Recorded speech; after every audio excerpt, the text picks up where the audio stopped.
Right, so where we are, so we have looked at different forms of foreign investment. We have looked at foreign private investment, right? So that includes foreign portfolio investment, direct investment, commercial bank lending, and export credit. And we just look at multinational corporations, right? So we have discussed the pros and the cons of multinational corporations, right? So now we are going to look at the third type of foreign investment, so which is foreign aid. So you can see this actually, this is going to touch the stuff in chapter 14, right? So what is considered as foreign aid? So any flow of capital to less developed country that meets two criteria. As long as this satisfies two criteria, they will be considered as foreign aid. Number one, its objective should be non-commercial. Okay, so this non-commercial, this from the point of view of the donor. Okay, so you give money to less developing country. You are not interested for some commercial interest, right? Or other things like a charity or the local development. Right. The secondly, it should be characterized by concessional, meaning so it must be favorable interest, low interest, or sometimes zero interest rate, longer repayment period, right? Instead of a short term, right? So as long as the capital flow satisfies these two criteria, and this should be considered as foreign aid. Okay, so before I go into details of the foreign aid, I want to emphasize an argument against foreign aid. Okay, so the way I explain, so maybe a little bit counterintuitive. So I just want to, before you forget anything, so the one thing I want to tell you, so what is the argument against foreign aid? So the problem with foreign aid is, so the money flow to less developed country. Say, for example, goes to some African country. Okay, so instead, this money flow to who need them. Say, for example, if this money is for like for refugee or for hunger relief, so instead of the money goes to those who suffers from hunger or goes to who suffer from some disease, the money will be used by those politicians. Okay, so they may have, or for those who may have connections to those powerful person. So in that sense, this foreign aid, instead of help the country, is going to hurt the country even further. It's going to drag down their development instead of promote their development. Okay, so recently economists are thinking, or they propose, so instead of capital flow, you may should think about some more targeted foreign aid. Like what I just talked about is, so they just have those international agency or government provide foreign aid in terms of money, in terms of capital to their central government. And then the central government is going to allocate resource to whatever is supposed to receive money. But instead, so those money will be used for other purpose. Right? And then the economists start thinking about what is a better way to target it, foreign aid. Okay, so this links to the research of the three co-authors who won Nobel Prize last year. Like actually, so one of today's group is supposed to discuss one paper, like Michael, what's his name? Let me see. So one of the Nobel Prize winner, his name is Michael Kramer. right? So they have been talking about some policies or some experiment to see how we can improve the foreign aid. And okay, now let's back to here. So see what are those ad institutions or ad agencies. So here are a list of examples. United States Agency for International Development. So this is one example. Another example is World Bank. Okay, so in the World Bank, so they just borrow at market rate and lend at lower rate. So who borrow? Actually, World Bank.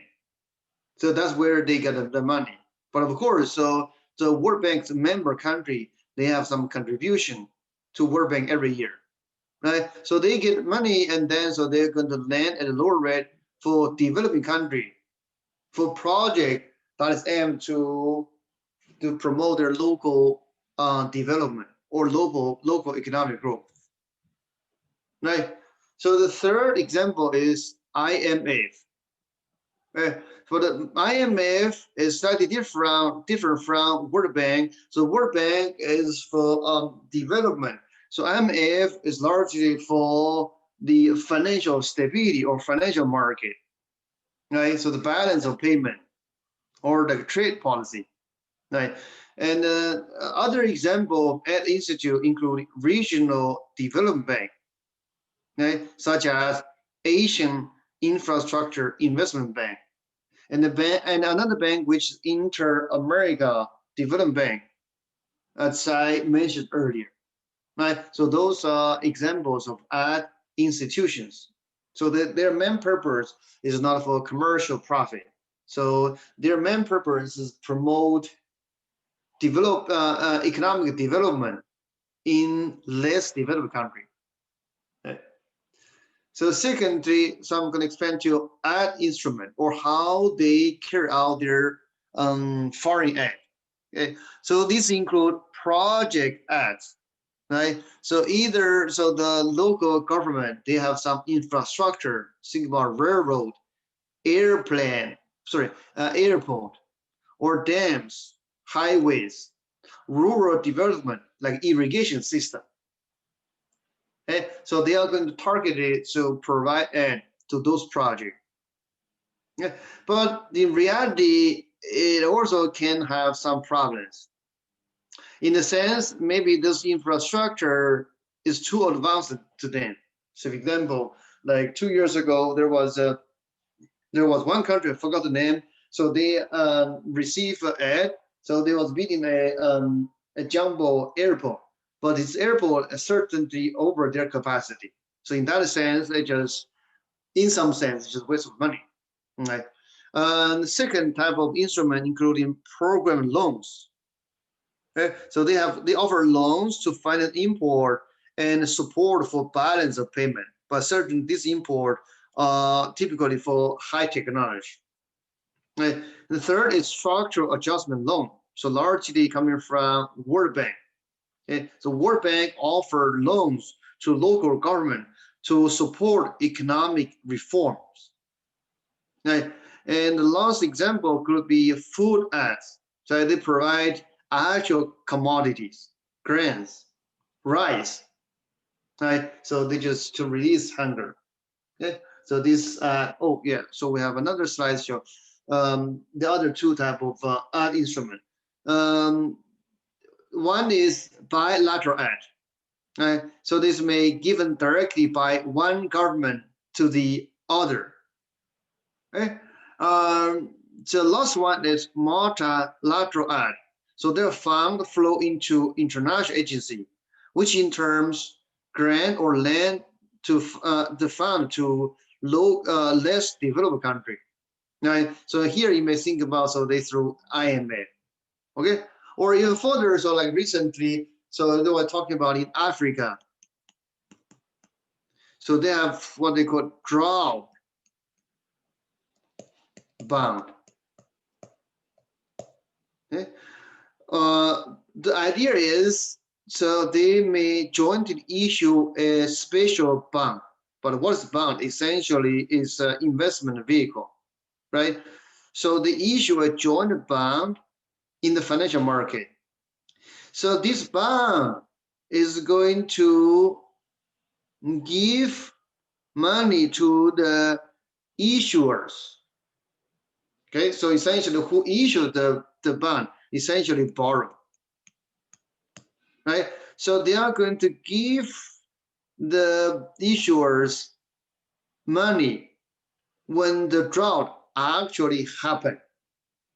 Otherwise, there's no payment.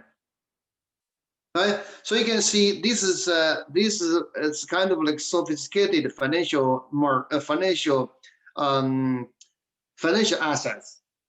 Right? So this financial assets is going to link with their environmental damage. Right? But this is very important for less developed country because they may not have enough resource to fight for drought.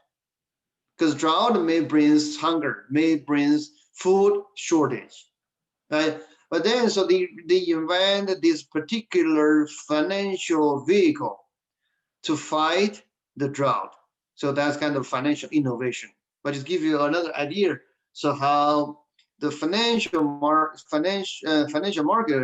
can help those less developed countries. Right? So this slide show you the distribution of foreign aid. This is coming from World Development Report in 2008. Okay, so this is official aid per capita. Worldwide average is $17 per capita, and this breaks down by we can breaks down by different level of income country: low income, middle income, low middle income, high income. Right? So here, so if you're interested, you can look at some selected country in per capita term. So how the select country receive official aid in per capita term. Right? Russia received $9 per capita term. Okay, and then Georgia, sorry, let me maybe look at it, Congo. So Republic of Congo, they received 362. This just circle back to my earlier point I made, right? So in development economics, so some economists realize the more aid provided, the poorer the country. Okay, so this is because this foreign aid took inappropriate form instead of promote economic growth and economic development. So this foreign aid actually promotes corruption, actually creates rent seeking. So that's going to damage economic growth and economic development. So it just make this country getting poorer and poorer. The more they offer, the more aid they offer, the poorer they become. Right? So that's forced economists think about the better way to provide aid. Right? Okay. So now here, so yes, let me skip this. Here's actually, so there's a simple diagram show you the idea how aid can help economic development. But it may be the case the aid may, instead of providing you development, it may drag you down. Right? So now let's see so how this aid can help or hurt the economic growth. So we started with this line. Okay, so this is PBF, production possibility frontier. So this PBF is going to rely on two things: consumption goods and the investment goods.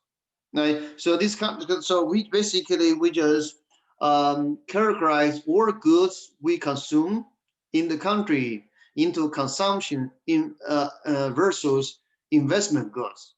So certainly investment goods is very important for economic growth because that's going to bring you capital in the future. So that's going to help us to expand our output. That's so investment. So before that, so that's where we can stay. That's technological frontier we have before us. So now, so if we have ads, right? So for example, so the foreign add equal to AB. So ideally, so we are going to move up and we go to here, all right? But then in reality, so you have this indifferent curve. This indifference curve may be influenced by or controlled by those politicians, right? So they may care more about consumption instead of investment growth, because consumption is what they can enjoy immediately.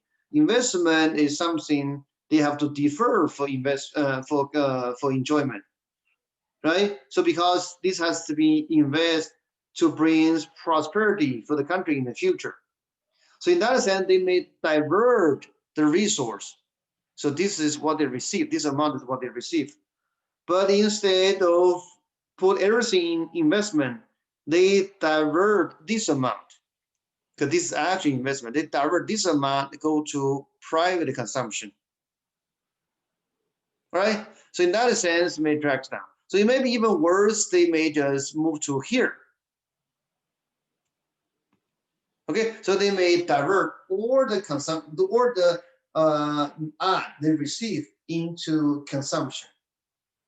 Right? So this simple diagram explains, yes, potentially foreign aid, it should promote economic development, but in reality, it may lead to some perverse incentive. Right? But nevertheless, here this slide just show you how aid can affect development. It's going to through the following channels. Right? So capital assistance. Now here's an example. Okay, this happens in 1950s. The aid from United States to Mexico. Okay, so that helps Mexico to experience growth in agriculture sector. Okay, so I leave the detail for you to read for this part. Right, so this first way how aid can affect development. And secondly, so aid can help development through technical assistance. Essentially, they may send export to less developed country. So that just means they just directly exporting or directly, you have direct inflow of technology, right? And then thirdly, so foreign aid may have some string attached. Okay? So they may requires so the recipient country to carry out economic reforms, may require them to open their market. Okay? But essentially, those strengths or those conditions are growth and development friendly. So those conditions may promote economic development. So lastly, so those act may change in the mind of policymakers through export, through scholars and officials, they send to less developed country. So this intellectual dialogue, through this spillovers, hopefully they can change the mind of policymakers, right? So that's how foreign aid can help economic development, right? For a certain, there's a catch, but in reality, it may differ, right? So, or in other words, it may be less efficient than the economic theory hypothesized, right? So now we go to the last topic.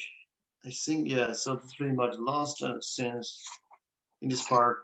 Right, so let's look at last form of foreign investment is foreign debt. So again, you can see that's belongs to a future chapter, right? So I just took some stuff from future chapter. So if you are interested, you can go into details in that chapter. Now, so this foreign debt. Okay, so the foreign debt is pretty high. So here we look at 20 and 2009, right? But so since since 2008 to 2009, the crisis. So the foreign debt increased. And so during the recent pandemic, the foreign debt increased even further, right? So worldwide, the debt as a ratio of world GDP is close to 100%.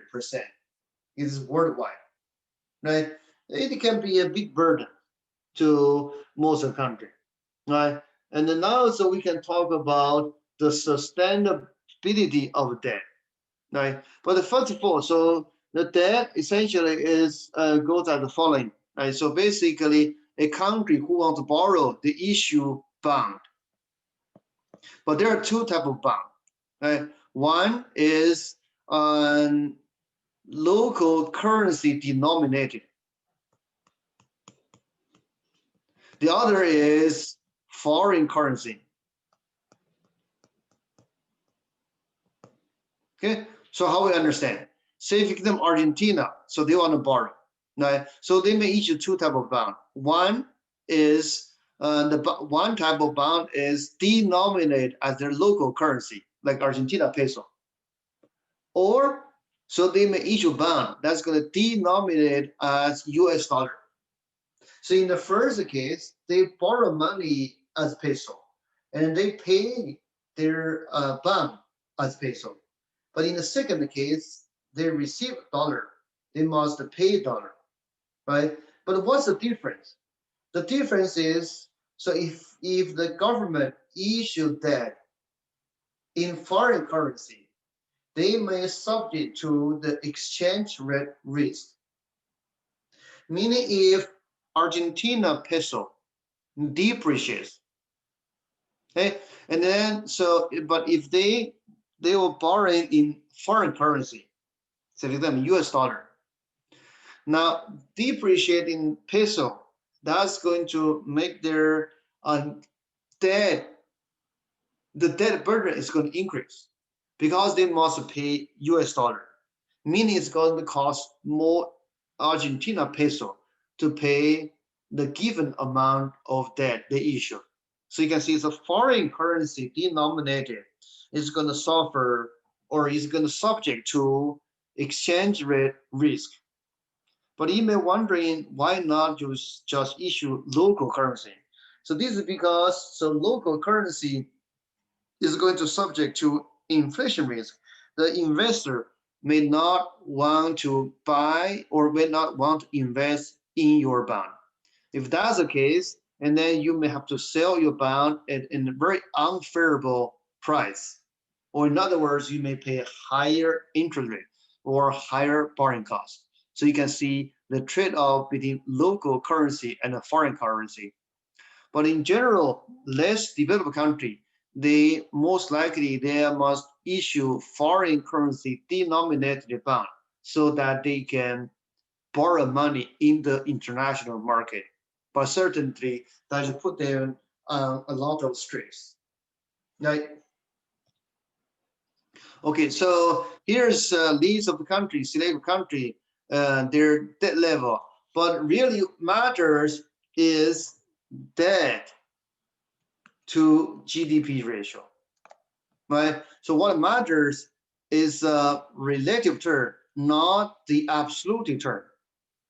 Okay, as you're going to see later. So as long as GDP growth is sound, or as long as the country is experiencing steady growth rate, the debt increase will not be a problem. Really, what the problem is if your growth slow down and your interest rate is high. Okay, so we will see that in the following slide. And so here, so we can look at U.S. foreign debt. Right? And here, so we just put two things together. One is foreign debt, this one. The other is trade deficit. So these two catch up with each other. And why is that? This is because just imagine one country, specifically U.S. If they are running trade deficit, what that means? Meaning, so American is importing more than export. If we import more than we export, meaning we buy more than we sell in the international market, right? So how we can buy more than we sell? So that means we must borrow. Okay, so that explains why so trade deficit increase leads to foreign debt increase. But there are other reasons foreign debt increase. But certainly, so the trade deficit will lead to ever higher level of borrowing or debt. Okay, so now here, so we can talk about sustainable debt. Okay, so here we are going to rely on two gap model. Okay, so what matters is the gap between import and export, and saving versus investment. Okay, so we have an equation. So change in debt. So this is debt. D stands for debt. Delta D is change in debt. Okay, so changes in debt equal to basically two terms. First is the interest payment we must make, right? Because if you have interest, so you must borrow new debt to pay off your interest, right? The other term is, as I just told you, so the net import. Import represent we buy from the rest of the world. Export represent we sell to the rest of the world, right? So net import meaning so we buy more than we sell, and then we must finance by borrowing. So the changes in debt will consist of the payment we made to service the debt. So this item, this sometimes called service to debt. And secondly, so it's going to depending on the net import. All right. So now, so we can do some algebra. So I'm going to leave the details to you. So we reach the final equation here. Let me see, do we have other equation or not? Yes, we have reached this equation, right? And then so here, so on the left-hand side, so this is debt to export ratio, right? And on the right-hand side, so this is going to depending on, so M minus E is, so we can write down. So M minus E is net import divided by export time, divided by, so the entire thing is divided by growth rate in export minus interest rate. Right? So the the export and the growth in export. So in some sense, you can understand this growth in GDP or growth of the economy, right? So basically here it says, okay, so as long as we grow in a reasonable rate, or we growth rate is higher than the interest rate, and then we are good, right? And so now if we keep this in mind, keep this equation in mind, we can look at some numerical examples. Okay. So if GE greater than I, the M can be greater than E. Okay. But what is M and what's E? M is import and E is export. So you can keep buying more than you can sell, right? Or in other words, so the country can borrow without raising debt export ratio, right? So why debt export ratio matters is because if you export more, and then so you can, so let me write down, the more you export, it's just equivalent, just means more you can save. So that's going to bring down your debt. Okay. And from the equation we have seen in previous slide, so as long as the growth in export is sufficiently high, you can keep importing without making debt versus export ratio too high. If debt versus export ratio too high, so you can make your debt explode, or not sustainable, right? Because if your debt exceed your export too quick, the meaning so you make very little so that you can pay off your debt, right? So now let's look at some examples. So debt versus export ratio is 2 for developing country. And unfortunately, this number, actually, this is a good thing. This number went down and it reached to 0.6, close to 0.6 in 2008. Right? So that's why, so this country, they can sustain. All right. So this is because, so this developing country, so they have higher growth in export. On the other hand, if you cannot grow your export, or your growth in export is lower than your interest, and then so you must tighten your belt. You may not want import too much. You want export more than you import, or you want to have a trade surplus so that you can pay down your debt, right? And actually, so this is what happens in high debt, less developed country. Okay, for them, so they must increase their export so that they can reduce their debt burden. All right.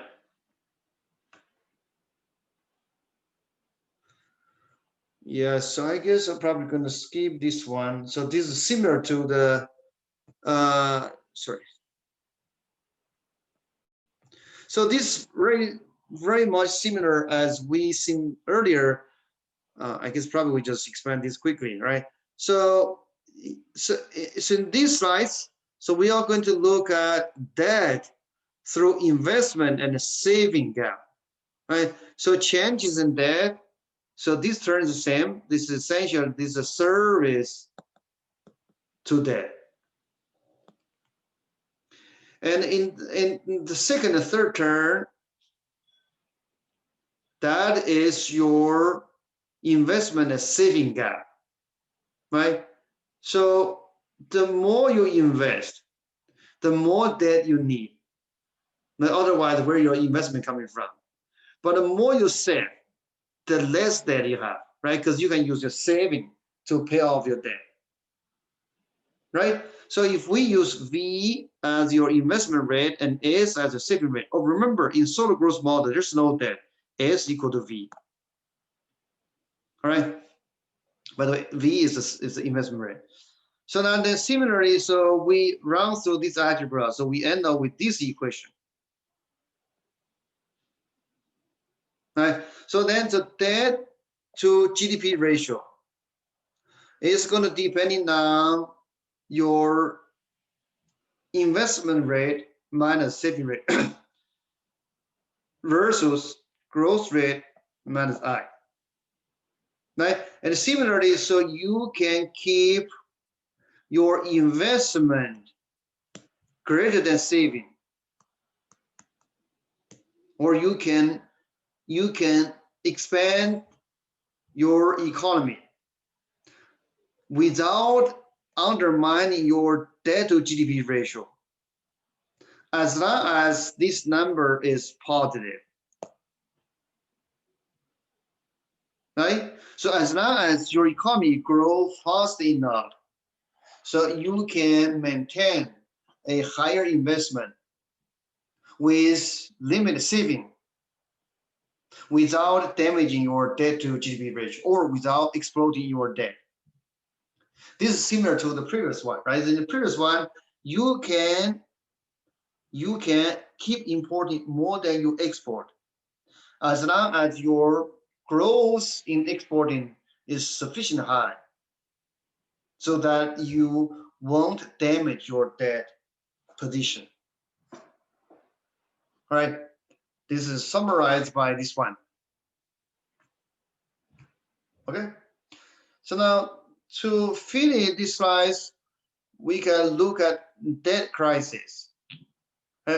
I'm going to leave the reading for you because essentially here I leave a short history of debt crisis in 20th century, so including 1930. So that's because of the Great Depression. And then so we have debt growth after World War II, right? So this happens in less developed country. And then so it's further increase in 1970. And then so we have the first crisis in 1980. And then so we have Asian financial crisis. And finally, so we have 2008, 2009 debt crisis in East European country, right? So now, yeah. And so now we are in 2020, right? And in 2020, because of the pandemic, so the global debt increased dramatically. So that potentially leads to a debt crisis. Right? So the article I sent to you today is that may give you some hint to understand that issue. Okay, I leave the reading for you. Right? So presumably, so I was asking you to right, so that's what we're supposed to discuss, right? So I ask you to read this paper or this one. So the group pick this paper, and then maybe so we can link the paper to the discussion we have here. Anyway, so I'm gonna stop here for today. So now I'm going to leave the discussion to our first group.